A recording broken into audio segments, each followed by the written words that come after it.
Good morning. Today is Wednesday, April 26th, and I was tagged by Freedom on a Budget to do 30 random facts about myself. So I thought I'd get right to it. So I am 66 years old. I was born on September 7th, 1950. I'm the oldest of 6 children. My mother was told she would never have any children, and she actually ended up being pregnant 7 times, but she only ended up with 6 children. I have a brother, Michael, that was born in 1952, a sister, Sue, who's deceased, who was born in 1953, a brother, Pat, that was born in 1957, who's deceased, a sister, Mary, who's born in 1958. My mother lost a baby in 1959, and then she had Denise in 1960. Number 3, when I was 10 years old, our house burned to the ground. The 6 children, we couldn't all live together. So the 3 youngest, which was Pat, Mary, and Denise, who was just a newborn baby, stayed with my parents, and they lived with my Aunt Rose, who lived down the street. I stayed with my Aunt Agnes. No, I didn't stay with my Aunt Agnes. I stayed with my Aunt Merle. Not my Aunt Merle. Who did I stay with? She lived in Madison Heights. Oh, my cousin Kathy, who was like way older than me, obviously. And then Michael lived with my Uncle Ken, and Susie lived with my Aunt Agnes. And it was probably like that for about 6 weeks. It was kind of difficult not seeing. We saw each other on Sundays. We'd go on a picnic or something, but it was hard. It really was. I had to go to a new school. I didn't like it at all. Number 4, I missed seeing the Beatles when I was 15 years old. My best friend Sue was, her father was one of the police guards, and he was in charge of the personal protection of the Beatles, and so she got to meet them. I got a rose from the room, which I no longer have, but if I would have all of my paraphernalia, I had baseball cards, I had postcards, I had magazine articles, I had lunchbox, I had all of the the albums, everything. I'd be rich. I could sell it on eBay and make money, but I don't have it. I met Jim in the 11th grade. I talked about that on my daily vlog today, part of my story time. So if you want to know about that, it's in detail of how I met him. Number 6, he was my best friend's boyfriend, and we're still friends to this day. She met someone else, and we just went on with our lives, but we're still friends. We're still good friends. I was engaged at 19 and married at 20. Jim was drafted in 1969, and we agreed that we were going to see other people, and I went out with a boy named Jim, and Jim went out with a girl named Sandy. Quinky dink? I don't know. Just kind of odd. But we got engaged on Valentine's Day in 1970, and we were married in July of 71. Which brings me to my 8th fact, is I've been married 46 years in July. On July 2nd, we'll be married 46 years. And when we got our engagement ring, we went to a place called Sidney Crandall, and Jim's parents went with us. Jim's dad was a guard, and he did security for the place, and so he got a really good discount. I would never thought, like I was only 19 years old. I was very immature, very young, that I shouldn't have been with Jim's parents getting a diamond ring, and it's a very nice, beautiful ring, but I don't wear it, but that's a whole nother story for a whole nother time. Number 9, I have had convulsions. I started having convulsions when I was 10, and I had them until I had my last convulsion when I gave birth to Jimmy. They never really figured out what it was. They thought I might have been a borderline epileptic. I took medications for it, and then I just didn't like taking medication, so I stopped taking it, and I've been very fortunate not to have a convulsion. My worst convulsion, well, my most mortifying one was when I had one in school in front of everybody. But when I was 14, we lived in a bungalow. It was very hot, and I went to bed that night completely naked. I had a convulsion, and my mother called the fire department. And when I woke up, I had all the fire department all around me, and I was completely naked. I was either 13 or 14. I was mortified. And my very first convulsion, I remember I was 8 years old. I fell out of the top bunk, and I remember my mother dragging me by the feet into the kitchen to call my Aunt Rose, who lived down the street, because the phone was on the wall in the kitchen. I've had 3 children, but I've lost one. Jimmy was born in 1972 in October. I lost one that would have been born on December 19th of 73. Danny was born in April of 77, and Christy was born in March of 81. I was found in contempt of court when I was 17. To this day, I'll say I wasn't speeding, but I was pulled over for speeding. But it was on a somewhat busy street, and so I didn't want to pull over on the busy street. I was thinking of the officer's safety. So I went to the next street and pulled over. So not only did I get a ticket for speeding, I got a ticket for eluding arrest. So I went to court, and my father caused such a commotion that the judge said, "Miss, if you cannot bring your father in line, you're going to be found in contempt of court." I could not bring my father in line, so I was found in contempt of court. So my father did pay that fine. I had to pay the fine for the speeding, but they did drop the charges for the eluding arrest. They understood my things. I hate to drive. My mother forced me to get my license when I was 16. She made me get my permit, and back then you only had permits for 90 days, and at the 90th day, I was hoping she'd forget, but she didn't. And she brought me to the DMV to get my license, and I got my license, and I hate it. I'll still drive. I drive now. It's not my favorite thing to do. Denise will tell you I'm not a good driver. I think my Uncle Jim said I'm an offensive, defensive driver.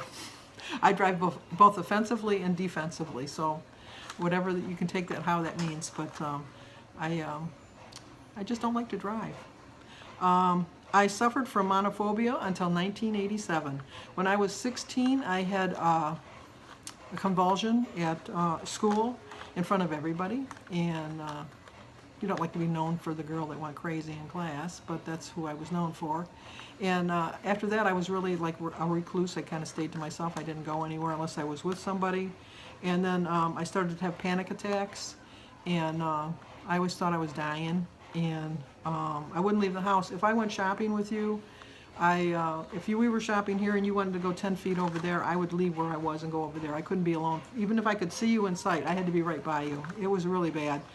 Mary came and lived with me, but for the most part, Jim would drop me off at my mother's house on his way to work in the morning and then pick me up on the way home after work. I'd bring Jimmy, bring all my diapers and everything. We bought our first home in 1986. I'm bad with money. I still am bad with money. I can live. I'm not like broke or anything like that, but I am not a saver. There will not be a big fight over money that I've left behind because I'm my mother's daughter. I'm going to spend every penny I have every chance I get, and that's what I do. But I usually spend it on other people, so it's not just like I'm spending it on myself.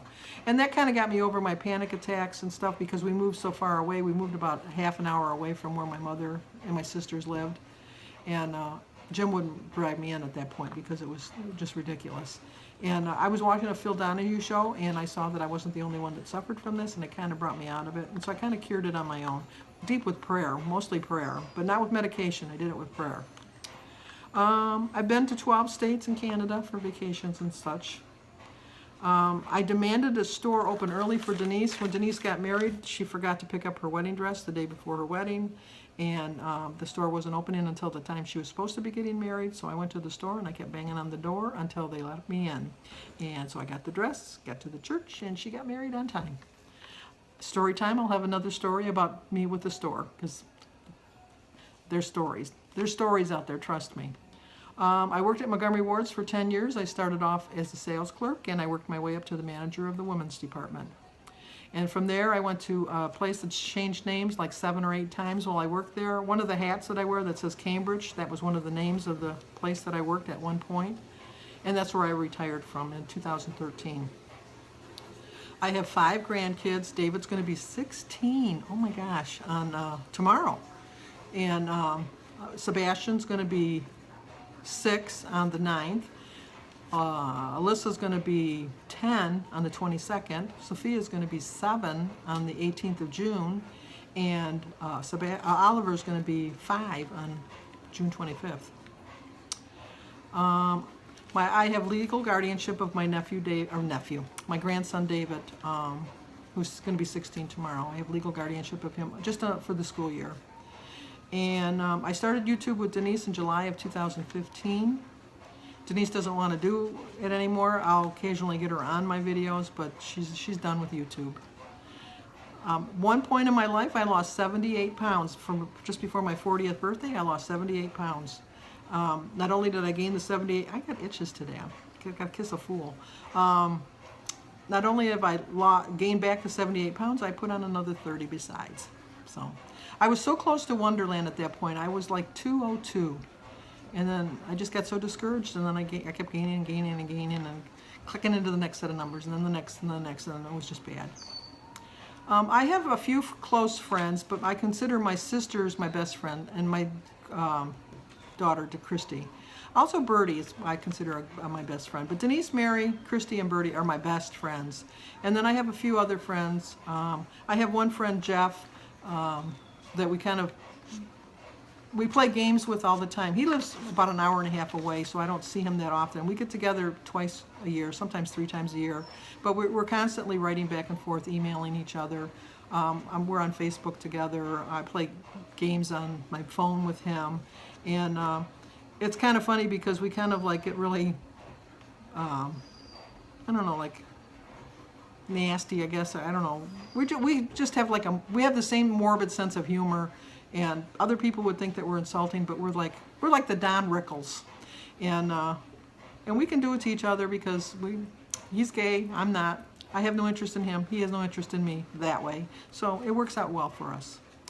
I do a family dinner for my entire family every week.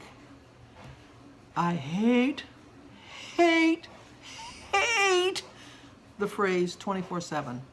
Oh, I work 24/7. No, you didn't. When did you sleep? When did you eat? When did you go to the bathroom? When did you shower? No, you didn't. The only thing that you can say is 24/7 is God looking out for you. Because God is with you 24/7. Whether you're awake, asleep, in the shower, in the bathroom, no matter what, God is there for you, and God will always be there for you 24/7. So if you want to say, God is with me 24/7, I'll accept that. But if you say, oh, I've been sick 24/7, no, you haven't. I know this is going to come as a shock, so brace yourself. Brace yourself. I will talk to anyone. We have one lady in swim class that doesn't like to talk. Guess what? I talk to her all the time. She talks to me, but she doesn't talk to anybody else. But I think it's just because she thinks if I talk to her, she'll go away. And I usually do. I just talk to her just a little bit. I really think I'm smaller than I am.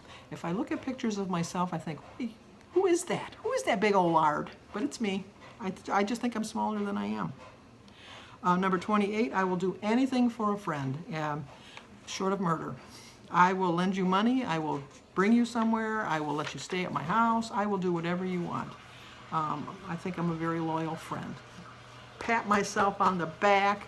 Don't break my arm while I'm saying that. Number 29, I am strong in my faith and I make no apologies. You will never hear me apologize that I have a strong belief in my faith. I do believe that everyone goes to heaven that believes in God. I do believe that Jesus Christ is my Lord and Savior. I don't want you to think that I don't. But I also believe, like Jews believe in God but don't believe in Jesus, I still think that if you live a holy life, you're still going to go to heaven. I really, in my heart, believe that. I think as long as you believe in a God that preaches goodwill towards others, and you live a faithful, holy life, no matter what religion you are, you will go to heaven. Although I tease my friends, my one friend Sue, who's a Methodist, and I told her that Catholics have the first line, that we're the first one in line, but that we decide who else gets in. It's not true, I know, but it's just a Methodist Catholic joke that the two of us have.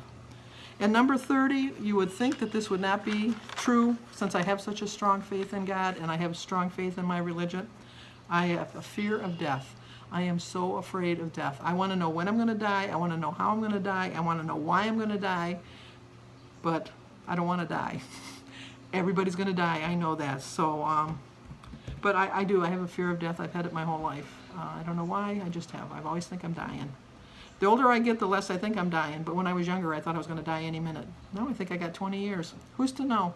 But those are my 30 facts. I'm going to tag Gina Pearson and Music Mom and anybody else that wants to do it. And I want to thank Freedom on a Budget for letting me do this. And if you have a tag you want me to do, I like doing tags. So here we go. Tag, you're it.